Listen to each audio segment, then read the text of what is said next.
It's interesting that atheists never just ask for evidence of God, they ask for empirical evidence for God. And for those of you who don't know what that means, empirical basically means I believe what I see, right? Empirical is something you can observe with your senses and test, and it's basically within the realm of observation.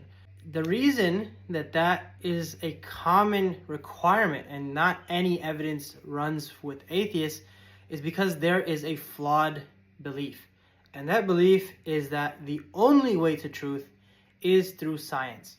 Now, not only is this a untrue statement, not only is this a unfair statement, but it is also a false statement. It's untrue because if the atheist actually saw God with their own eyes, they would go through every single possibility except believing in God. They would say, I'm deceived. They would say, I inhaled some gas. I'm dreaming. I've gone insane. Even the empirical evidence, they wouldn't take it. They would take everything other than what they see in front of them.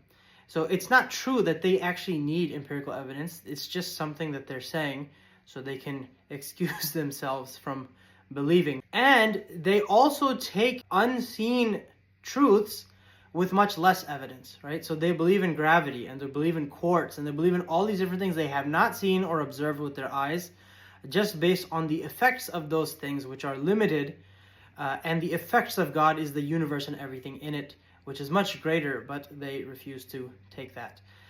It's also unfair because they don't apply the standard universally. When you believe that your mom was your mom, when you believe that the Roman Empire existed, when you believed that there is such a thing as gravity, or that there is such a thing as an electron, did you ask for empirical evidence? Like, we believed most of those things through testimony of our teachers, testimony of scientists. We believed it because of logic. We believed it because of causality. Most of us on an individual level have not seen any evidence for most of the things we believe in scientifically. So it's very strange that you ask for personal empirical evidence for God and not for anything else. So that's not a really fair standard. And the final thing is that it's just incorrect. It's just not a correct statement that science is the only method of deriving truth. Because if that statement is true, then you would have to then scientifically prove that.